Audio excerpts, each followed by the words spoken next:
Sino nga ba si Raymond Dante Lachica?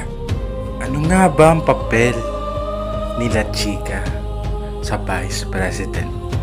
Pero parang lumalabas kasabwat si Lachica ng OBP sa paglustay ng confidential funds. Ang nag-utos po sa akin na i-release ang pera na 125M sa security officer na si Colonel Lachica ay si Ma'am Sara Duterte. Ang nag-utos po sa akin ay si Ma'am Sara Duterte. Nang galing mismo sa bibig ng unang hostile witness ng prosekusyon na si dating OVP Special Disbursing Officer Gina Acosta na hindi siya ang humawak sa 125 million pesos na confidential funds. Ito ang pondo na naubos lamang sa loob ng 11 araw noong December 2022.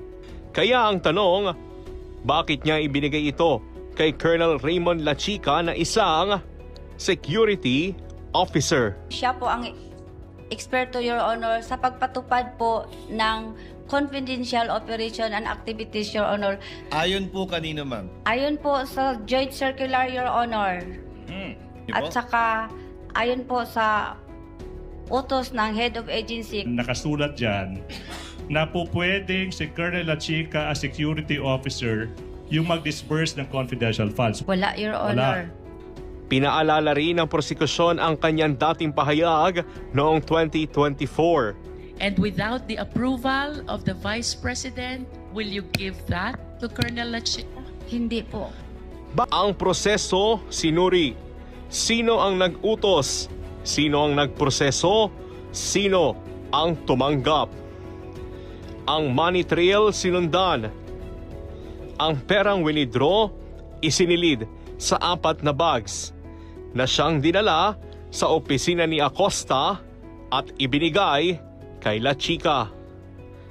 Mula rito, hinayaan ang gamitin at gastusin ni Lachica ang pondo alinsunod sa utos mismo ng bise.